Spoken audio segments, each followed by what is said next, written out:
Esteban, and in this practice we're going to do seated postures, or a seated practice, which can be just as challenging as a standing practice.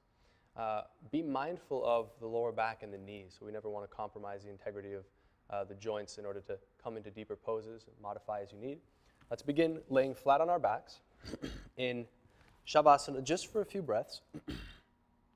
So Shavasana seems very easy when we first start practicing, and then it reveals itself to be very challenging because it's the ultimate pose of surrender, and we're creatures that don't like to surrender. So we begin our practice with a few moments of mindfulness. Simply feel the mat underneath. Allow the breath to move in and out without changing it in any way. So if you were to walk off your mat with longer hamstrings and a stronger core and more awareness of your shoulder girdle, that would be wonderful. But the practice can offer much more than that as well. So our time on the mat can be a chance to practice grounding ourselves in the present moment. We spend so much of our time doing one thing with the body and a totally different thing with the mind. And so by bringing the awareness to the breath, what we're doing is anchoring the mind to the body. And when we first start practicing, it's very challenging to do. The mind has a very short attention span. It's going to wander away repeatedly, and we develop compassion and patience for ourselves as we continually bring the mind back and cultivate the ability to be present, the ability to bring the mind and the body together. And the process is very simple in theory. It's very challenging in practice. Our mindfulness practice, or our yoga practice, is one of simply learning to observe the content of our experience, whatever might be arising, whether we are of the opinion that it's pleasant or unpleasant. We learn to just watch it. And in doing so, we can appreciate the pleasant sensation when it arises and let it go when it passes. And we can tolerate the unpleasant sensation and maybe even find a sense of curiosity for it, knowing that it will pass.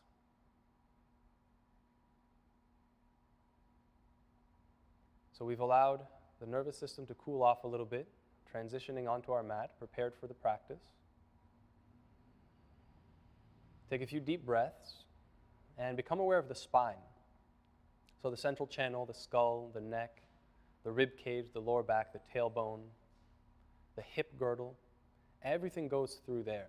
So as we're moving through our practice, really be mindful of what the spine is doing, what the tailbone is doing, the root of the spine. Let's begin with some core strengthening work. Inhale to extend the arms overhead, and as much as possible, try to flatten them onto the mat or ground. So first the knuckles, then the wrists. Some of you might even be able to bring the forearms if you have a lot of nice shoulder mobility. So for this sequence, I want you to modify. If you feel that the lower back is a little bit too stressed, you can bend the knees as much as you need. Inhale and exhale to extend both legs up towards the ceiling. Tone the feet, root up through the base of the big toe mound. So we're feeling our hip flexors, we're feeling our core. I love this set of exercises because you have to be connected from fingertip to toe tip. There's no way to force through it. We have to work with the breath. So a three-part descent. Take a deep inhale. Exhale to drop the heels a third of the way down and pause, again bending the knees if you need. Inhale. Exhale to drop a third of the way down and pause. Inhale. Exhaling to drop a third of the way down, and then floating the heels up a few inches off the mat. And then we'll do one or two more rounds. Inhaling up. Exhaling to drop a third of the way. Inhaling, exhaling to drop a third of the way. And then exhaling to drop another third of the way. If you're ready for a break, relax the legs. Breathe here to extend a few times. Otherwise, we can do our last round. Three-part descent. There's no place where it's written in stone that it has to be a three-part descent. You can do 4 or 5 or simply allowing the heels to gradually drop down. But the word of the day is control. We try to control the descent and engage intelligently in the core. And then when you're done, dropping the heels in an upward extended Supta Tadasana, or reclining mountain pose. So the fingertips reach back, the heels reach forward. And if you had a set of assistants that are helping you, they would pull the wrists back and then pull the heels forward so that you can lengthen the spine. So we just engage the core. Let's open up the belly now and lengthen the hip flexors. Bridge pose, Sit-Bandha. Bringing the palms by the hips, bend the knees, soles of the feet to the mat, about hip width. Inhale to lift the knees forward, and that's inevitably going to eventually lift the hips up, maybe shimmy the shoulder blades in towards one another. And this is a back bend too, right? So we're opening up the hip flexors, we're engaging the glutes, the buttock muscles, pressing the palms down. Maybe you want to interlace hands at the lower back if that's useful. And a gentle pressure of the back of the head into the mat to help firm the neck. Take a few breaths here.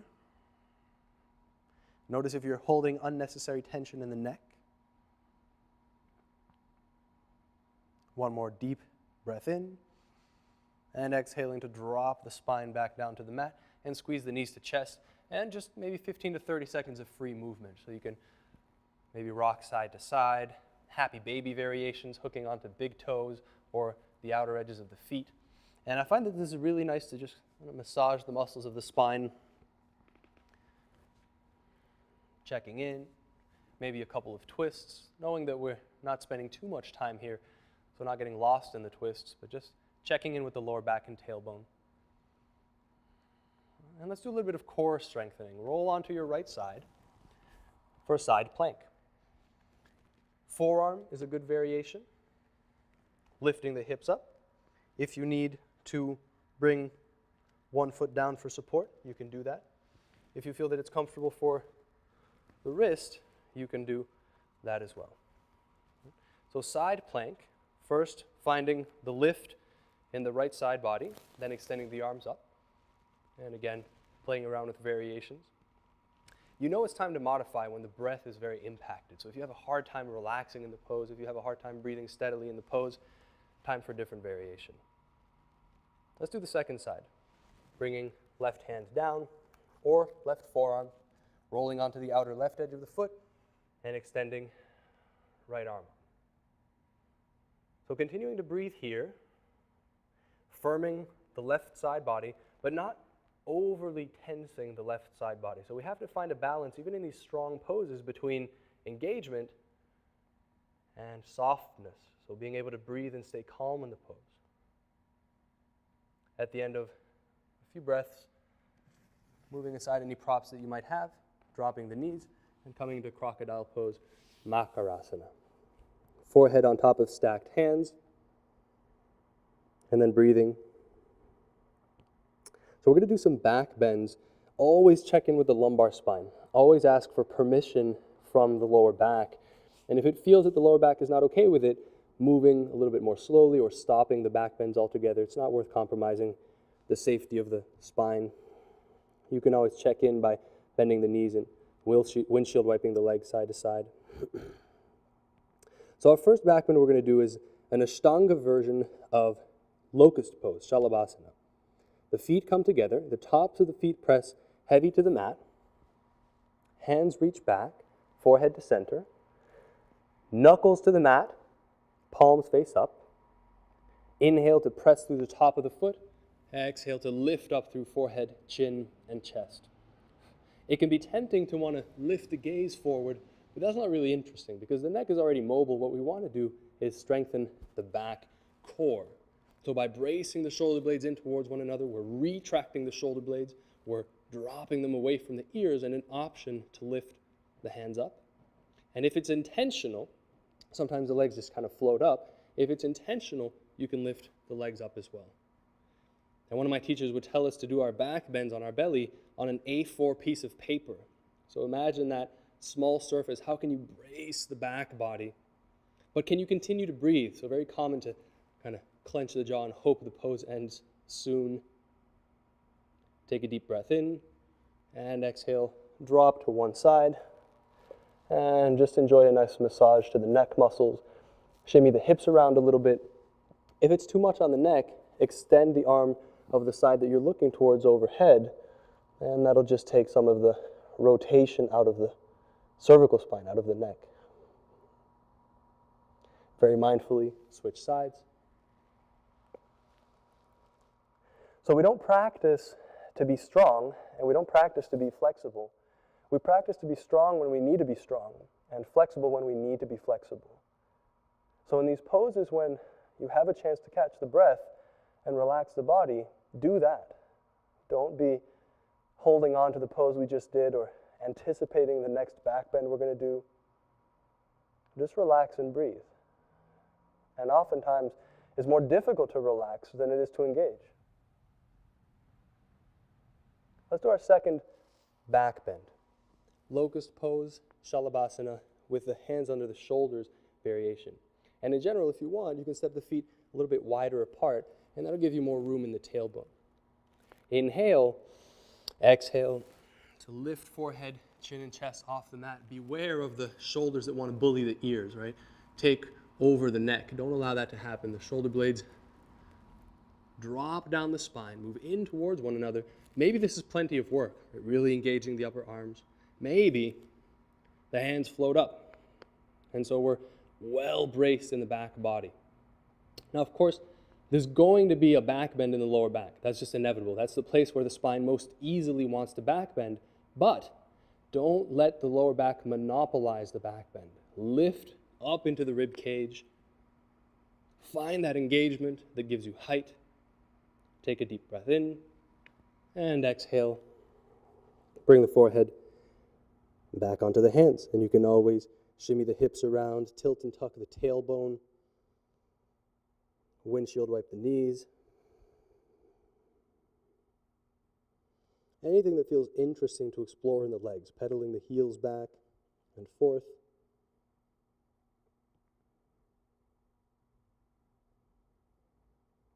We're going to come into downward facing dog. You can maybe just bring the hands back to the frontal ribs, moving through all fours and coming into downward dog. Or you can move through a back bend, so a locust pose or a cobra pose.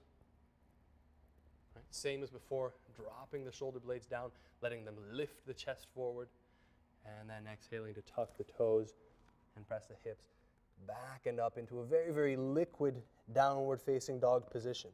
So this isn't the deepest downward dog we're going to do today. This isn't the maybe most aligned even, but it's the most fluid because we're just getting to see what the spine is doing, the hips are moving around side to side, maybe the neck turning to one side and the other. Prioritize the opening of the armpit over the straightening of the legs. So don't fall into the trap of trying to reach the heels down, but then rounding in the upper back. There's no room to breathe. Bend the knees, lift the tailbone up. Find the back bend, find the opening of the armpits, and then that allows you to reach the heels down. So we're going to try a fun transition in Ashtanga. This is a hop through. So some of you are going to be interested in bending the knees, looking forward, and coming to sit. Some of you think that's crazy, and you're right to think that's crazy, and so you might just want to walk the feet forward very, very gently, place the tailbone down, and we'll do some seated postures. So we'll begin in Dandasana, staff pose. Pull one buttock out of the way, and then the other. Reach through the base of the big toe to keep the toes actively pointing up. The most common thing here, which is the same thing that happens when we're sitting for long periods of time, is lack of postural awareness, lack of core strength, short hamstrings. So all of those combined, so the hamstrings pull on the tailbone, the core can't resist that action. We're on our computers, we're at our desk, we're on our couch, and we lose the curves of the spine. And I'm exaggerating, I know that none of you do this, but some people do this a lot. Something you can do to help with that is use a little bit of height. So what this does is artificially tilt the tailbone forward so that you can keep the lower back a little bit more flat. That's a very nice thing to try. Now the shoulder blades can drop down, the spine is straight. Dandasana, staff pose. So for the first forward fold, we're going to do a few of them. Bend the knees. Don't be in such a rush to come into the full forward fold. Bend the knees a little bit. Grab hold of the feet first before we even begin to fold down, and create contact between abdomen and thigh, at least the low abdomen and the upper thigh. Maybe you start with feet hip width apart and then bring them closer together. Every inhale, lift the chest up, pull the shoulder blades back, drop them away from the ears. Every exhale, maybe inch the heels forward. So this is a dynamic exploration of a lengthening of the back of the legs and of an awareness of the back body. Oftentimes, the only awareness we have of the back body is a negative awareness when we injure ourselves, when something is wrong. Now what we're doing is creating a positive, or at least a neutral awareness. What is the tailbone doing? How are the shoulder blades interacting with the upper rib cage? Where is the breath moving? Where is it not moving? Taking a few more breaths here. Paschimottanasana, forward fold. Take a deep breath in. One more breath out. And then inhaling to sit back up, we're going to cross the right shin in front of the left shin for a pose called Sukhasana, easy sitting pose. So the outer edges of the feet are sharp against the mat. You could cut the mat with the outer edges of the feet, as opposed to kind of lazy, floppy feet, right? And that helps tone the legs, which helps tone the pelvic floor. Right hip moving in towards the left, left hip moving in towards the right to help lift the spine. The lower back is nice and neutral. Inhale to extend the arms up. Option to touch the palms. Exhale, fold forward. And you're not going to hear this instruction often, but feel free to round the spine a little bit. All right? And play around in the shoulders. Become aware of the shoulder girdle, right? Collarbone attaching to the shoulder blade, receiving the upper arm. Looking for length in the lower side waist and the hip girdle, looking for ability to move the breath smoothly. Now let's do some side lengthening, walking the hands over to the left. Try to begin the side lengthening with a little bit of a twist at the root of the spine so you can actually point the navel over to the left. And if you want to work statically, no pose is ever quite static. There's always internal movement, but you can hold the outer structure of the pose and just wait for the breath to deepen, or you can continue to explore. What's happening in the shoulder blades? What's happening in the spine? What's happening in the mind? Are you doing the pose, or is the body doing the pose while you're thinking about something else? Moving to a full upright seated twist. Bring the right hand to the outer left knee. Inhale to lift up through the chest. Now here the ego loves to kick in and says, deepen the pose. Sure, just crank over and look over the left shoulder, but we know that we have to keep an eye on the ego. We keep the chin centered to the chest, root down through the sitting bones. First, find rotation in the rib cage using the leverage of the arms so that you can soften into the twist. We can only soften into twists. We can't really force deeper into them. The body is going to disagree. Feeling the inhale, meeting the resistance against the inner portions of the trunk, and allowing the exhale to soften into those portions. One more breath in. One more breath out. And then inhaling back to center through Dandasana, staff pose. Very challenging pose, very good pose for people nowadays because we sit so much. So we root through the fingertips, we lift through the chest, remembering as before, right? Not allowing the tailbone to collapse. And now we can try the classical variation. We could try the legs straight if that's interesting. Inhaling, arms up. Exhaling to reach forward. And if you're close, right? There's no problem with holding onto the shin or the thigh even. But if you're close, maybe grab a strap, right? And holding onto the feet. I cannot do it. That's not my body. But some of you might be able to, right, grab a block and work with the block for a little bit more length if that's what you need. Maybe stepping the feet a little bit wider apart, hooking onto big toes, or hooking onto the front of the foot. And again, remembering that we're not rounding into the forward fold. That's very common. Right? We're not lengthening anything. We're just capitalizing on the ability of the spine to round which is what we do most of the time. So we lift the chest, we spiral the collarbone back, and then we work with a fairly neutral spine. So the deepest forward folders will keep the legs straight and keep the spine neutral as they make their way down. Deep breath in. One more breath out. Inhaling back to sit from Dandasana, crossing left shin over the right. Moving through Sukhasana, easy sitting pose. Outer edges of the feet sharp, same as we did before. Lifting up through the chest. Inhaling, arms up. Exhaling, folding forward. And moving around side to side if you need.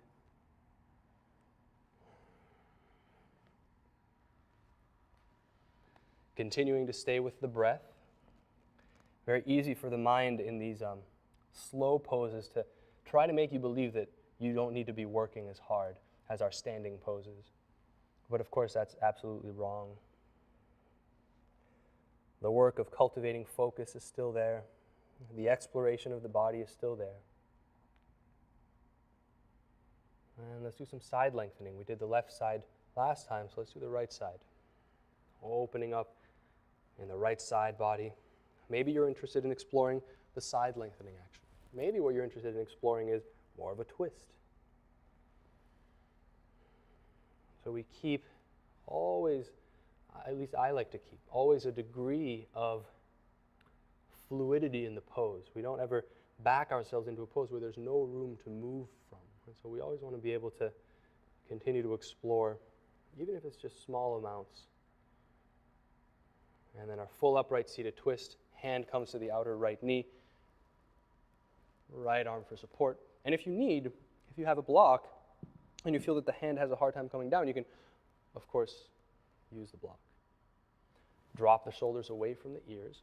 Don't let the chest collapse, right? Spiral the collarbones back, open up the chest, send the sternum up towards the ceiling, and then breathe into the pose. These twists really teach us how to breathe properly.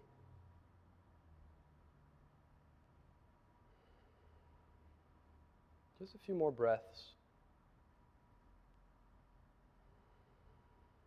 Inhaling to lengthen the spine, exhaling to twist.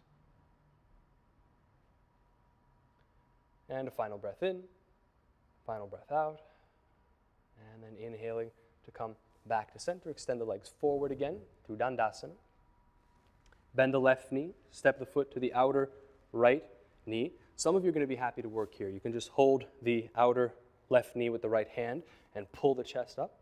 Some of you might be interested in bending the right leg and working from here. And the traditional pose is actually done balancing on that heel, but we're going to skip through that today and use our blanket. So either using the palm, maybe hooking with the elbow, as long as it doesn't collapse the pose, right? We use that leverage to lift the chest up. Some of you may be interested in a bind of some type, as long as it doesn't collapse the spine. I'm happy to work here today. More twists. Working in the external hip rotators and the glute muscles and the buttock muscles of the left leg. You can maybe look forward, or you can look back if it's an extension of the twist in the rib cage. Deep breath in, one more breath out. Inhaling back to center, slowly unwinding, straightening the right leg if it was bent, bending the right knee, stepping it to the outer left, stepping the right foot to the outer left knee, and then choose whether you're keeping the legs straight, moving into this nice twist, or if you're doing a bent knee variation. So eventually we build up to a place where we're going for a bind around the leg. Until then, we continue to work on straight spine, soft breath, and awareness of what's happening. As you're breathing in, know that you're breathing in. As the left arm engages, know that it's engaging. How is it engaging? One more breath in, one more breath out, and then inhaling to come forward again through Dandasana, just for a few breaths. We'll actually hold our Dandasana this time, pressing the palms down, spiraling the collarbones up, lifting the rib cage up. One of my teachers used to say, pull yourself up by the suspenders. Right? So pulling yourself up by the suspenders. If you want, if you're feeling bold, you can extend the arms up towards the ceiling. Whole different action. Don't allow yourself to round forward. Keep lifting through the chest. To Baddha Konasana, bound angle pose. Take a deep breath in, exhaling. Bend the knees, bring the soles of the feet together. My body's not able to. Your body might be able to bring the heels all the way back. Until then, we work with the heels forward, maybe massaging the arches of the feet, keeping the spine straight. So again, in this forward fold, it'd be all too easy to just round forward. But we're not interested in that. Of course, we're keeping the spine straight.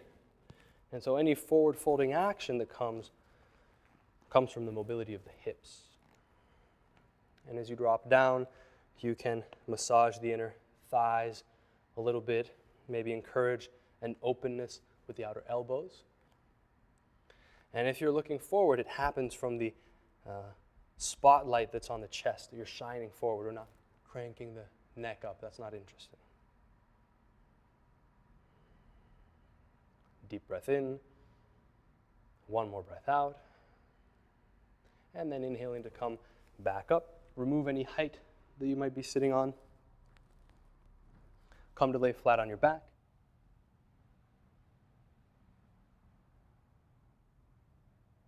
Back to a bridge pose, Sit-Bandha. Or, if your lower back feels comfortable, you can hold on to the backs of the feet. You can hold on to the fronts of the feet, if that's interesting. Otherwise, doing one of those same variations we did before, hands interlaced behind the lower back.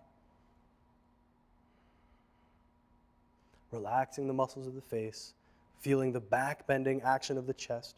Your buttock muscles have two main functions. The first is to extend at the hip, like you're kicking a soccer ball. The second is to externally rotate the legs.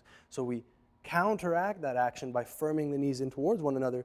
Might be interesting, might be useful to practice with a block in between the thighs, just to help find that engagement that helps tone the legs and lift the hips up. Take a deep breath in. Exhaling, slowly drop the block. If you're using it, bring the knees to chest, rolling around, free movement, maybe 45 to 60 seconds. Check in with the tailbone. Right? So if the spine is arguably the most important structure in the body, the tailbone is the root of the spine. It's the foundation of that structure. Maybe you try some twists, dropping over to one side, trying to keep one knee stacked over the other, reaching the opposite hand out, trying to ground both shoulder blades, right? The easiest way to compensate in these reclined twists is just to lift that shoulder blade up. So we drop it down, take a few breaths here, maybe looking over to the left if that's accessible. Inhaling back to center, dropping the knees over to the opposite side, reaching opposite arm out, maybe looking to that hand or just keeping the neck neutral. Plenty of work here. So make sure that you're practicing wisely. Make sure that you're practicing in a sustainable way. At the end of practice, pretty self-evident, the body should feel better. The body should not feel worse than when you stepped off the mat. That's counterproductive. Bringing the tailbone back, maybe taking a few tilts and tucks in Baddha Konasana, or checking with the tailbone a few more breaths. And then we'll move towards Shavasana. So our last pose after our seated practice, you can keep the hands out to the side. You can bring the hands onto abdomen. Very nice way to connect with the breathing body. Think of the trunk as a balloon.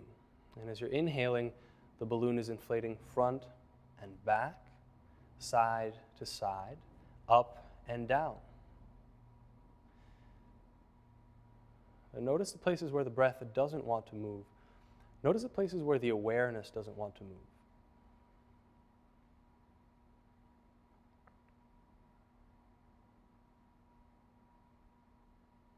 Relaxing the physical body, relaxing the energetic body, the nervous system,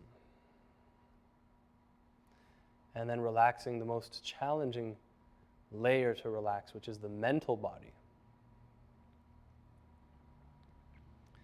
Allowing the thoughts to become still, and if they're not becoming still, at least allowing the mental discourse to continue on without your attention.